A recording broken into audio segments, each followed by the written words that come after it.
Hello, everyone. We are so excited for today's panel on HR reputation.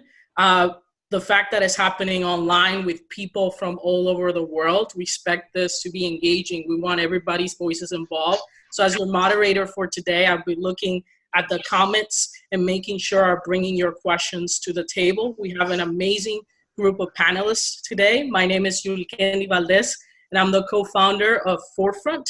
We think a lot about the future of work at Forefront, which makes this conversation today very interesting. The workplace is changing. We have millennials, Gen Zs coming in the workplace. We're having tough conversations around Me Too movement. So what is the role of HR?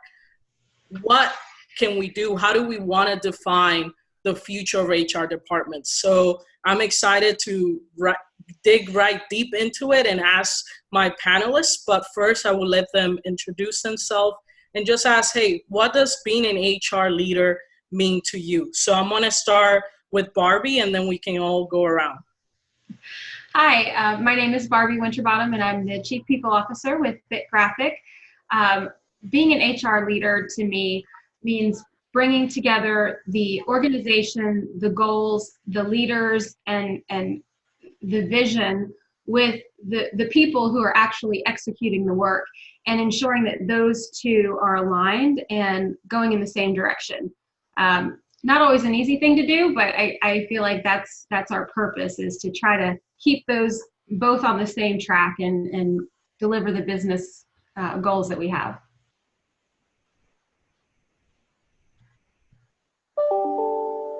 Yeah, very good.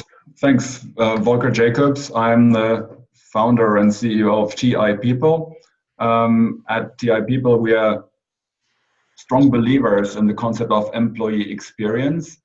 We know that employee experience, unlike business partnering, is probably the one concept that can actually repair HR's reputation, which is the theme of this session, I believe. So to your question, what I'm intrigued by is to make HR a function that's run outside in, that is defined by the employees and their experience with the organization. And I feel in today's work environment, we really have a very decent opportunity to do that. And yeah, that's actually what's driving me and bringing fun to my work.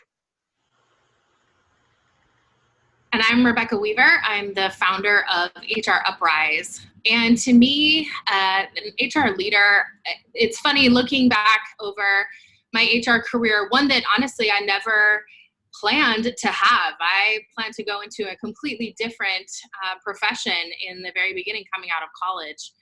But now that I've been working here for nearly 20 years, I look back and what really attracted me to the HR profession in the beginning was the ability to really be strategic about the people in addition to being strategic about our business. And I think that so much has really changed about our role, especially since I began this profession. So I'm really excited to dive into that today.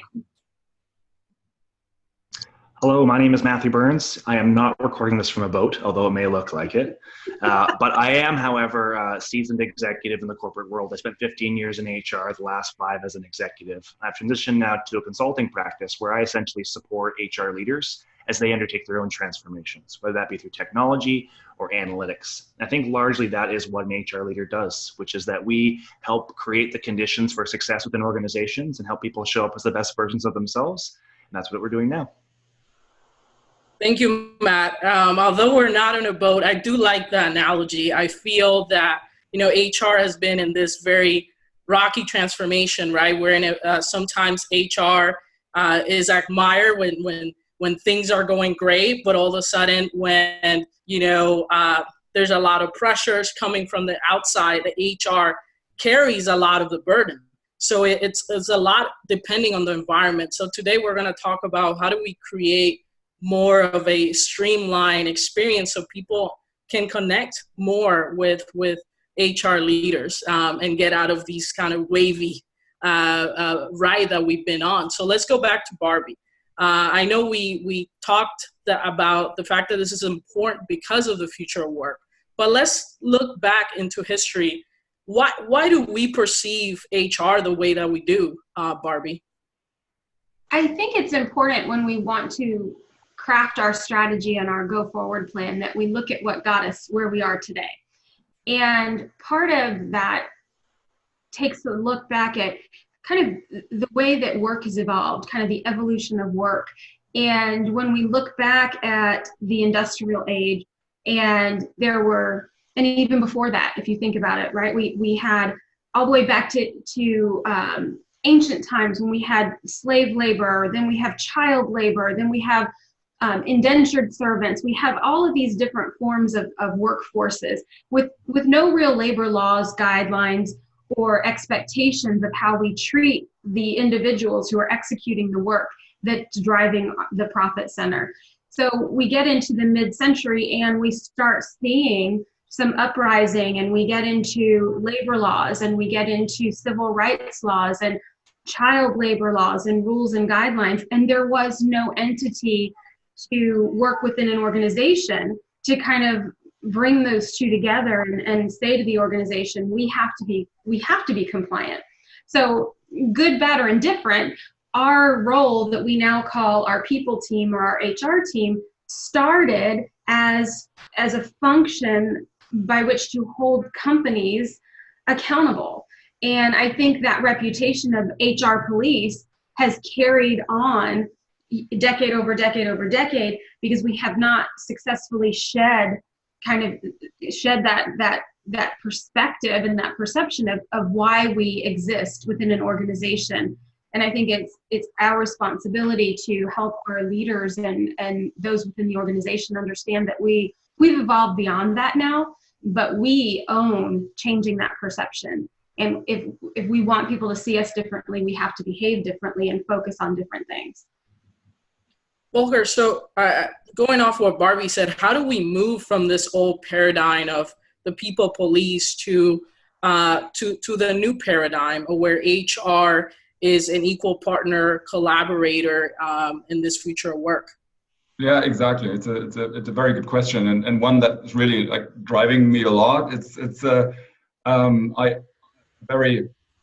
say a very successful CHRO of a very large global bank recently told me, he said, if I learned one thing in my career as a CHRO, it is you can't make HR successful unless you have a very clear line of sight to business outcomes for everything you do, and that's I think the overarching theme. And then to my earlier point, I believe that the biggest opportunity lies in turning the way we think around.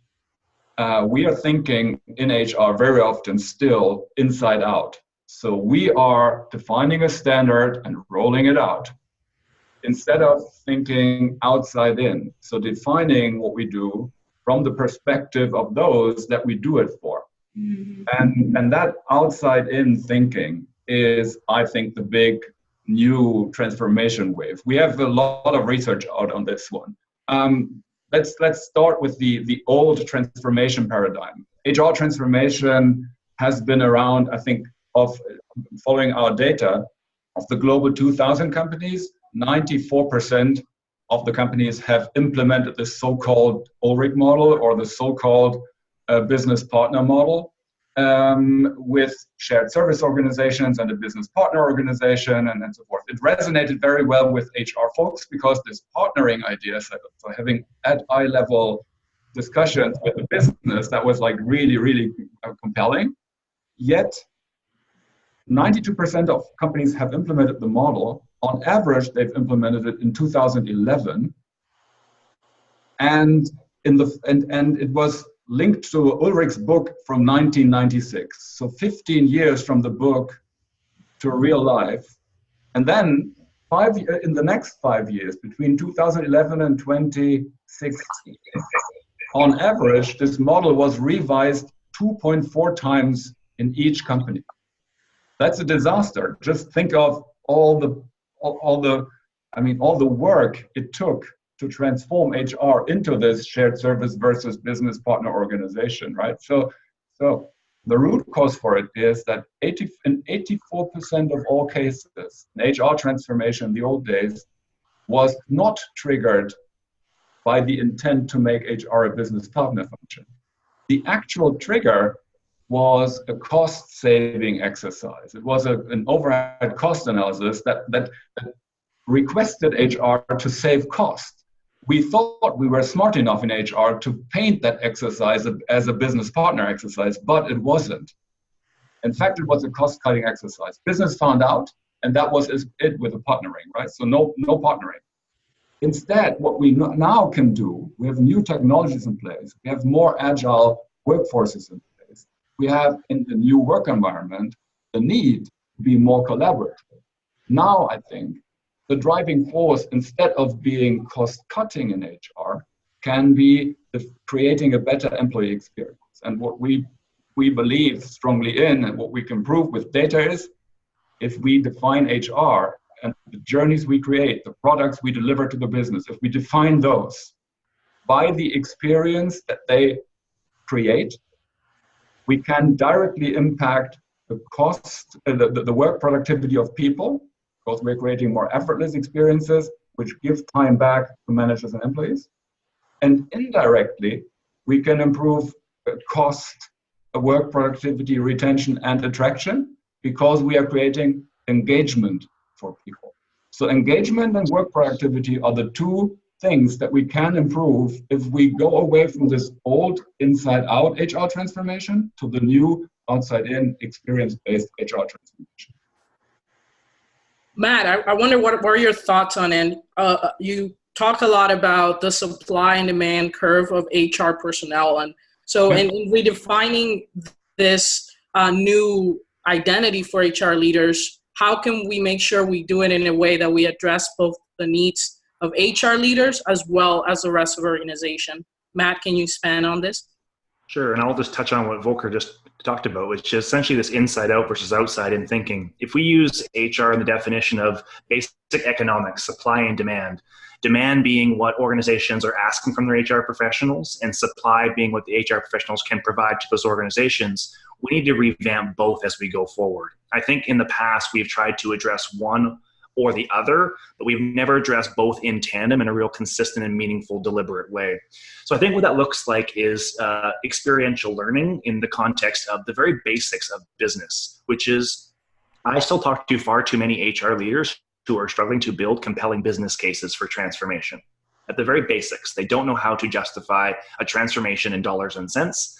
They have a tough time connecting it to business strategy and objectives, and delivering it in a compelling way that generates resources, investment, and as well, just the mind share in the organization to accomplish what needs to be achieved, aside from just pure cost reduction exercises.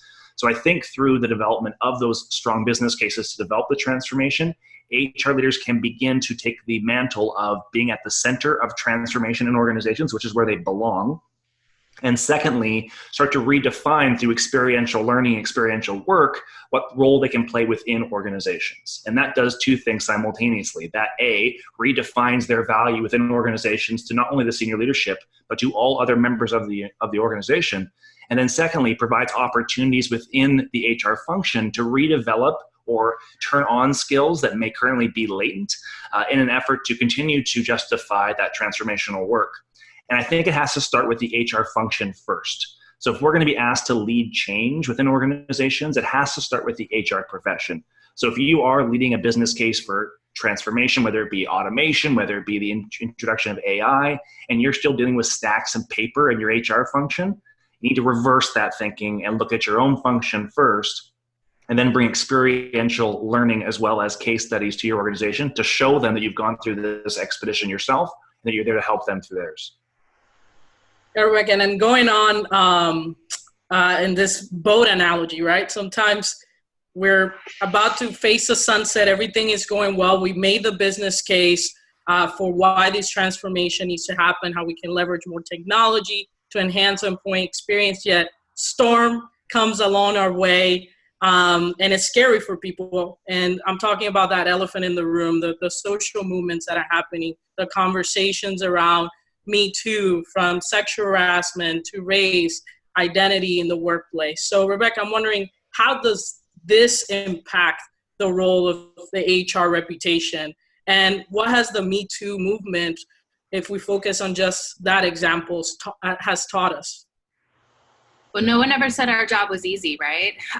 It is incredibly, incredibly complex because we are juggling all of these things that we've just talked about. And then at the same time, we look at movements like Me Too, which again, we know started many, many years ago, but went viral a couple of years ago in a really different way. And part of the reason that I started HR Uprise was I was watching all of the conversations that were happening and still continue to this day, where people are saying, if you are harassed in the workplace, don't go to HR. HR is not your friend was one of my least favorite headlines. And I see this over and over and over again. Now high profile women who have been incredibly courageous coming out against very, very powerful men, telling their stories about what they have endured. And they too are saying, don't go to HR. If you're harassed, your best bet is to go outside of the organization because they're there for the organization.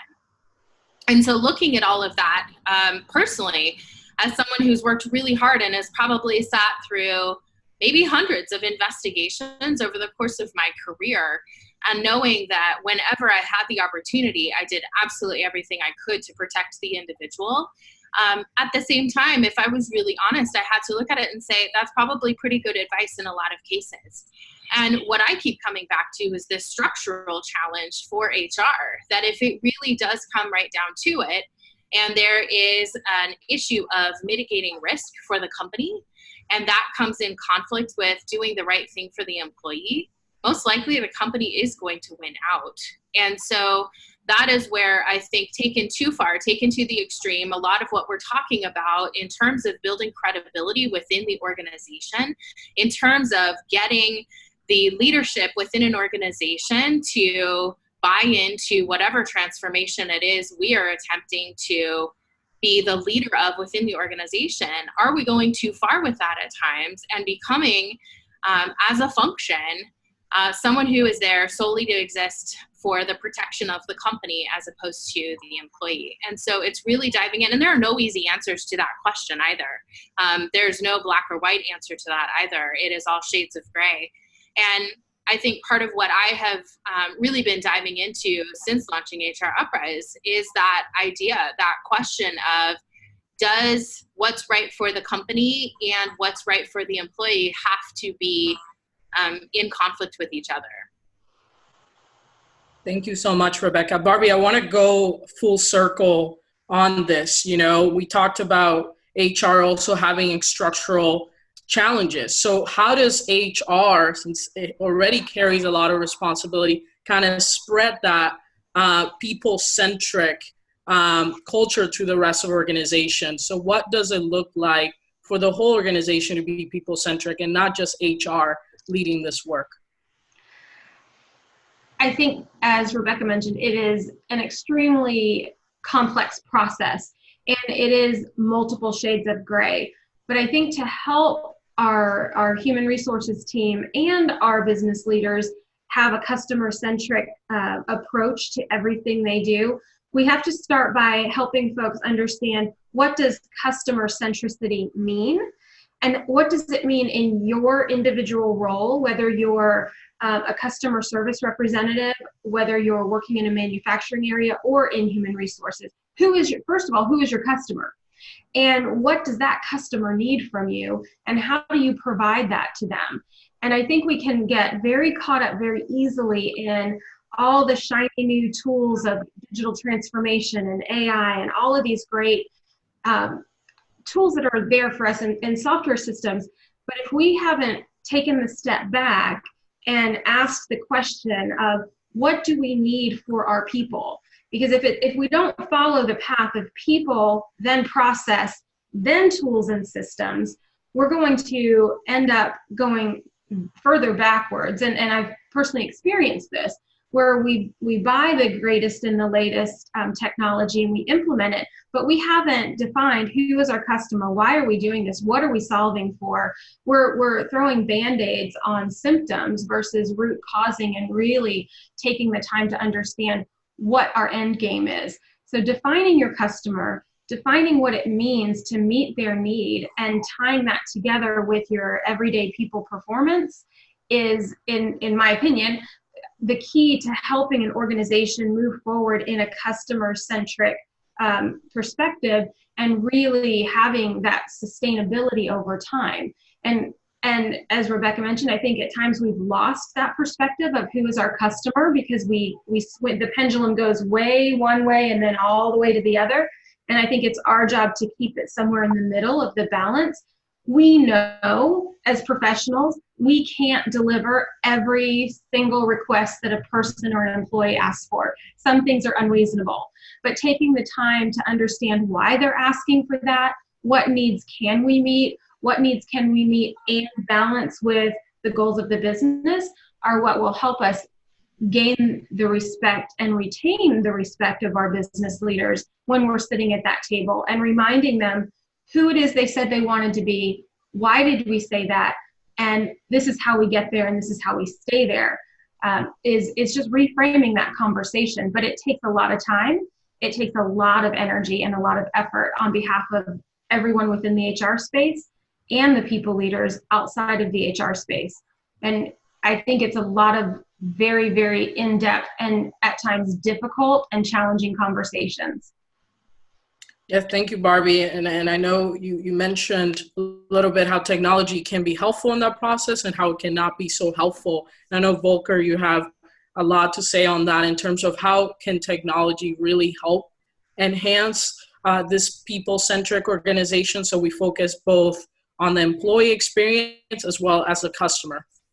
Yeah, very good. I like the theme that you brought up, Barbie, with the people first and then process and then technology. The way we look at it is we believe that HR should create an environment in which local teams can do good things. So rather than thinking we as HR are defining a rule and now we are applying the rule to the rest of the organization and we fight our windmills to actually make this rule apply everywhere, the other, turning it around would just be great. So we believe that an environment in which we can make transparent in the very moment when a good or bad experience happens, this becomes apparent. And a bad experience is linked to an actual touch point of an individual with an organization. Can be an informal career discussion with the manager, can be a formal performance appraisal, can be I'm just requesting a certificate in an online platform. And all these very touch point experience moments, in these very moments, if we can make experience transparent there, that is when we can make local teams change stuff. We don't have to think it through from the center to the local, to each local individual or each local team. We can just create the transparency that make people change things for the better. And that the same thing applies to technology. The big technology implementation things like implementing Workday globally or SuccessFactors everywhere. Those things are not easy. It's not easy. It's not simple. It's not done by local teams. It's a central effort. And again, it's inside out. We're buying this thing. We're rolling it out. Now, to make this effective, we have to complement this rollout with something that is driven by the local, by the very touch point and the very experience that people have locally. What that means in practice is we have to create an environment that we have to create, we call it journeys. We have to create employee journeys that end to end are always effortless for the employee, and at what we call moments of truth, they are thoughtful. And they're also personalized, so people feel a little bit like I am getting what I personally deserve. So personalized experiences, always effortless and thoughtful at moments of truth. That is the end game, the end goal we are working towards. In technology terms, that means if we are implementing that technology, we should direct or steer our technology investments by the impact the technology is having on that end-to-end experience in journeys, always effortless and thoughtful at moments of truth. That should be the paradigm by which we are investing in technology. Of course, in the real world, we have to admit that there are these big Workday implementation projects. They are going on and they have to happen. Yet we need to complement them with this outside-in thinking in journeys at touch points from the employee experience perspective. That's the high-level answer. And then, of course, there's like millions of specific detailed answers to them. But let's give it the next panelist here to just get the ball rolling. Yeah, Matt, I wonder what your thoughts are on that. Yeah, I agree with Volker. We could talk about this for probably a week straight without a break. And I love the question because I think it's an area where a lot of us are struggling. And the question I get more often than not is quite simply, where do we start? So let's focus our time with that. I start with a very basic model, which is, where are you today? And then where do you want to go? And what steps you need to put between those 2 points to achieve a path from one to the other. And you tie that to business outcomes. So what we heard earlier in this conversation, the need to tie everything that we're doing to a business outcome in some way, shape, or form, whether that be a metric, a financial measure, a strategic imperative. You're thinking about your strategy in the context of the broader business. Now, full disclosure, I grew up in the retail, hospitality, and transportation sectors, which meant that I had to convert $1 million visions with $100 budgets. So as a consequence of that, I got really good at stretching a dollar and finding ways to self-fund my own transformations internally, because I knew that if I went to the organization and said, hey, I need $50,000, $20,000, $100,000 for this program, the answer more often than not was going to be no.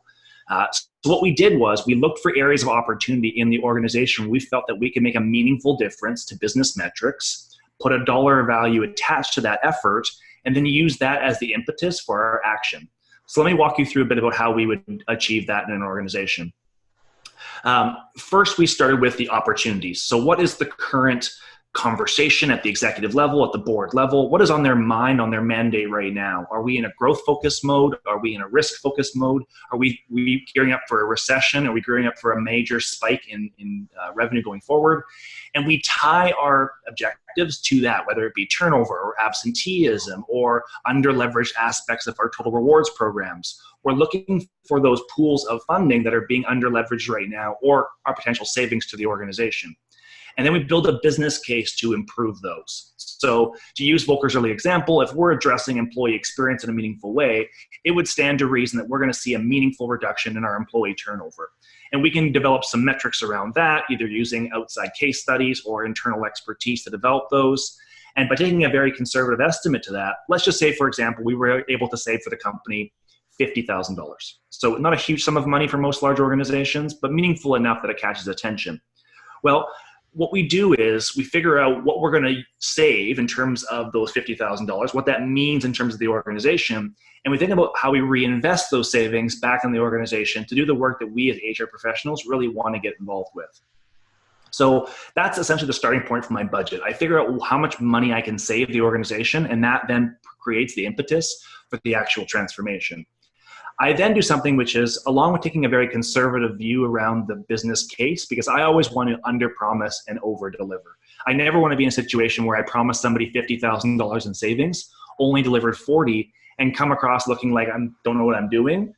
I'd rather say I'm going to save 25 and save 40, and then exceed everyone's expectations. So again, along with the conservative piece, what I would add is, I always look for ways to engage my stakeholders. So when we find $50,000 in an organization, the first thing that I do is take it to my CEO and CFO and say, we found this, this potential savings, and we want to deliver $25,000 or 50% of that money back to the organization in just pure cost savings. There isn't a CFO or CEO in I've ever met who's going to say no to found resources, and now you have their attention. At the same time, in that very same conversation, I'm building the business case as to what I'm going to do with the other 50% of the savings or the other $25,000. And that's where most of us really shine, which is we can develop great programs and methodologies. If that's a technology investment, if that's a training program, we can allocate a portion of those funds to the design and the delivery of those particular initiatives. And in doing so, we're getting the best of both worlds. We're saving the company money and delivering some solid bottom line benefit, and at the same time increasing its capacity, its employee experience, the employee engagement, potentially its revenue generating functions. So we're delivering the best of both worlds, and we have stakeholder alignment at a conceptual level. And then the real work begins, which is that we then have to take our high level foundational business case and dig into the specific metrics around how the project's going to play out, the timeline, the resources, and we build that case on that premise. So when I do that, I'm essentially building a business case that has that savings and that investment tied together, and I'm bringing them both in tandem to the organization in a way that is compelling, but also creates an impetus for us to continue to look for other areas of opportunity for us to make investments in the organization. I think at the end of the day, that's what we as professionals are really looking to do, is make those investments.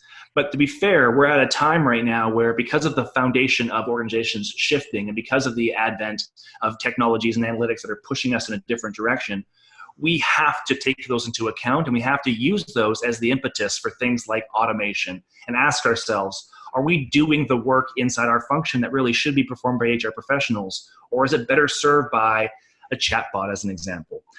We have to think through, what we're doing really adding value and branding us in the way we want to be branded, or are we completing paper-based administration and replicating and reinforcing a tired paradigm in terms of how HR shows up in organizations? So I think it's a long conversation. We can go on this, as I mentioned, for about a week, but I think it's a discussion we need to have increasingly. And for me, it starts with building that basic business case for transformation, because absent of that, what's going to happen is the organization is going to come to you with their mandate, and then HR is playing defense as opposed to playing offense. And we don't have that proverbial seat at the table. We're simply taking somebody else's orders and actioning those. Thank you, Matt. And now we're, as you're starting to see, we're trying to get to the practical portion of our panel and leave you with some advice that you can bring to your organization. We have a little over 10 minutes left, so I'll soon start reading your LinkedIn comments and bring up your questions. But I have one last question, and as I want Rebecca to tie a lot of what we talked about, sometimes what we're heading to is we want to leverage technology to spend less time on compliance, the paperwork, so we can focus more of our people. But even then, our reputation when it comes to our people, sometimes either we can appear like we're taking more of a therapist role, or we're going to start getting too sensitive taboo conversations that sometimes we don't know how that is connected to the business and the day-to-day. And so there's a lot of fear in terms of how far should HR leaders' role extend to, as we now have a new generation of talent that wants to talk about things that typically were left out of the office. So Rebecca, I want you kind of expand on that reluctance and that fear and how we can move from it so we can get credibility from this new generation of talent.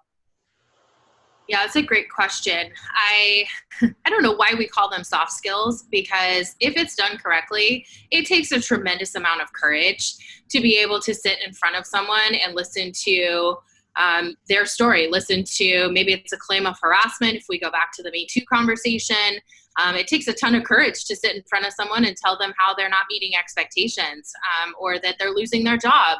Or maybe we're having a conversation with someone about their job being eliminated. Like that is a very, very challenging thing to do. I think that with all of this discussion, I think it is absolutely important to build those. I mean, I really think of them as the technical skills of HR, of everything that Volker and Matt just talked through.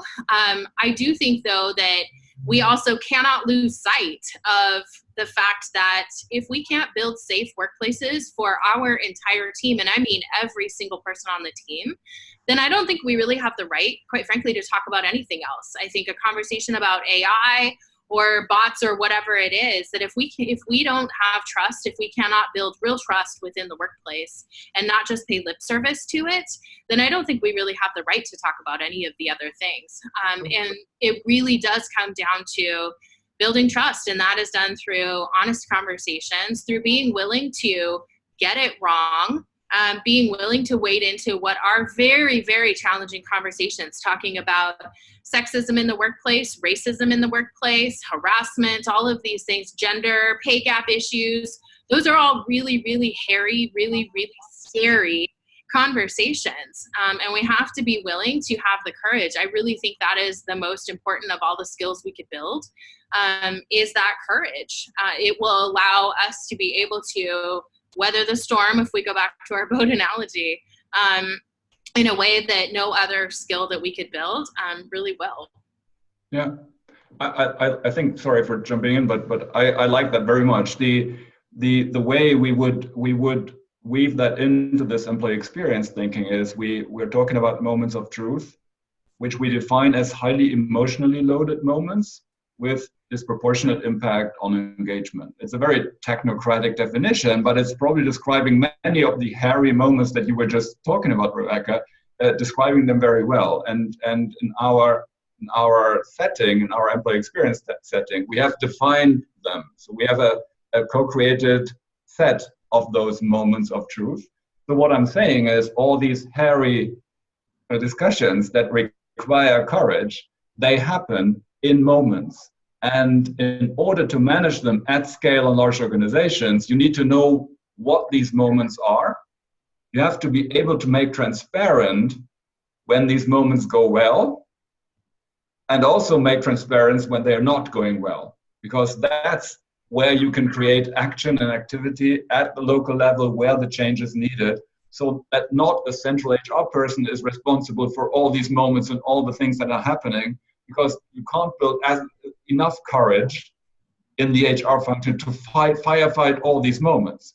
You are depending on, you're creating a better experience at these moments, not through HR courage only, but also through the managers very often owning these moments, seeing that they need to change their behaviors, and that then will change the experience for the employee. So in the center of it sits a good understanding of what are these moments of truth. And as I said, we have a system that has defined them, that works for the majority of large organizations at least, and need to be tweaked. But these moments, to identify them, to be able to measure and manage them, that's probably a good starting point. Yeah, I think that we can be just as strategic and just as methodical in our approach to providing these safe workspaces, and use that entire process that Matt just laid out very, very methodically. We can be that methodical and that deliberate in our approach, and view it as a system. So that's maybe the one place where I might slightly disagree with what you say. I do think that it absolutely starts with moments, but this is systematic. Sexism in the workplace, racism within the workplace, and how that plays out on a daily basis affects our employees' daily experience. It is what colors everything that they see and think and do within the workplace. It absolutely affects their output, their ability to be their most creative self. And so we have to approach these same things in the same systematic way that we do. It's more than just, planning the party. Again, that is my least favorite of all of the HR stereotypes, is the party planning. It is so much more than that. It really is viewing it in the way that it exists in the world, which is as a system. Yep. Yeah, some of our audience members call it strategic human capital management, right? That's the new reputation, but oftentimes we get swallowed into the paperwork, the party planning. So wonder for the panelists, as we wrap up, what is some advice that you have in terms of, even when we're doing everything right, sometimes there's this kind of miscommunication with managers, with leadership, in terms of some type of tension, right? Even if when you're doing everything right, you have the business case, you have the data. So how do you have that conversation with leadership and engage those other stakeholders?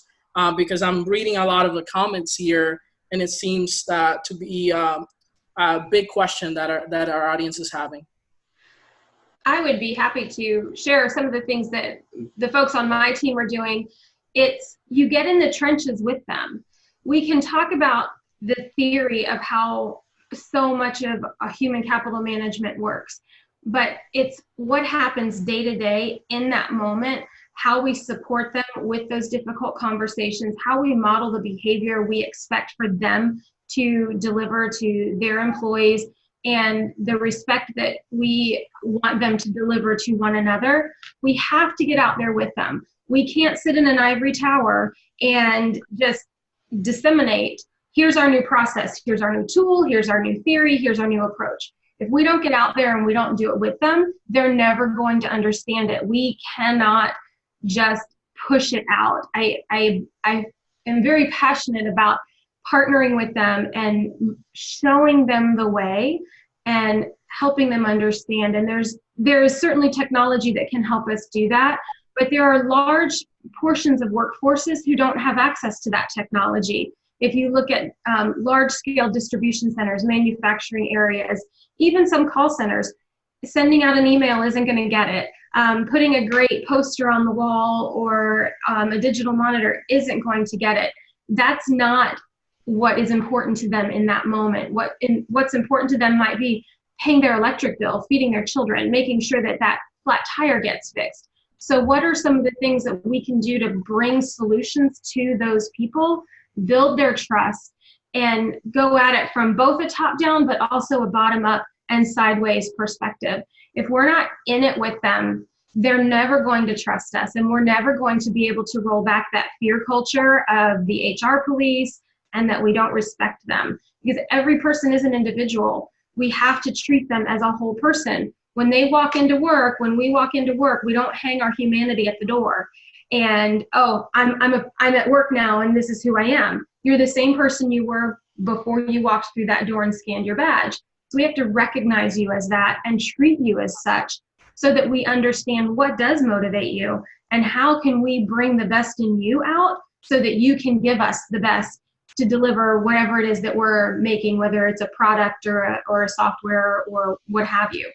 I think we have to get really good at being the example that we want them to see, and not simply talking the theory of it, but actually doing it. Yeah, I think that's right and also needed. I think though that it's insufficient. It's not enough. We're not enough HR folks to actually make that whole shift then work in an organization. We need to scale the idea of creating a personalized good experience, and that scalability we can't do that as HR. It's sheer too big. So I'm using a line of thought of a leading academic, Herminia Ibarra. She's doing a lot of work on inclusion and diversity. And the other big thing that she's researching on is leadership behavior. And I mean, I'm not quoting her correctly, but what she's saying is changing a culture of an organization is such a big thing that we very often will fail to do it, or we are misusing that huge big elephant of culture to hide behind it and say we can't do anything. It's just the culture piece that's between me and the solution. So instead of trying to change the culture or trying to change the mindset of leaders, why don't we start with changing their behaviors, which over time will change mindset, will change culture. So it is the behavior change that we should focus on. And behavior change, again, happens in the moment of the behavior. So it brings us back to this idea of, can we define the moments that really count a lot for people? Can we make transparent what the experience of people are in these moments?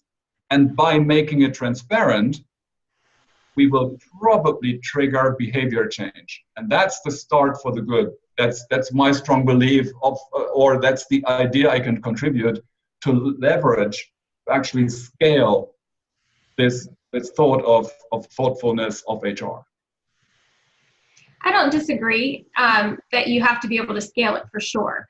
I believe that there's ways to do that by educating your people leaders on what those behavioral expectations are and how you immerse that throughout your culture and get them to be the evangelists of the message and the transformation, right? We have to get them to a point where it's part of who they are. And it's not just us kind of handing it to them on a platter, it's who they become. And once they see what that can do, then it becomes second nature for them, and it's part of now who they are and what they expect of their people. Well, thank you so much for all the folks that were watching. I see a lot of conversation happening. Thank you for your leadership. This work is not going to be done overnight, but together we know we can build better and stronger and happier organizations. So thank you and have a great rest of your week. And you, thank you very much. Everybody.